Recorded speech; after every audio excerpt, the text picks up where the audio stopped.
যা সারা বাংলাদেশে যত গ্রেফতার হয়েছে অধিকাংশ গ্রেফতার হয়েছে আমার বিএনপি নেতৃবৃন্দরা।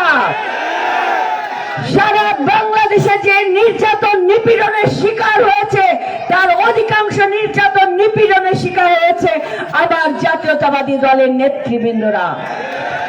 তারপরেও আমরা কি বলেছি এই আন্দোলনের পুরো কৃতিত্ব পুরো ক্রেডিট বাংলাদেশ জাতীয়তাবাদী দলে?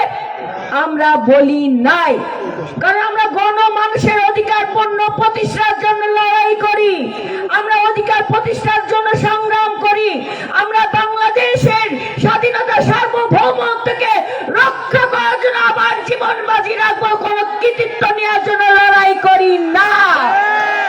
শহীদ প্রেসিডেন্ট জিয়াউর রহমান ৭১-এর মহান স্বাধীনতার ঘোষণা দিয়েছিলেন, রণাঙ্গনে যুদ্ধ করেছেন, জেড ফোর্সের নেতৃত্ব দিয়েছেন, একটি স্বাধীন বাংলাদেশ আমাদেরকে উপহার দিয়েছেন।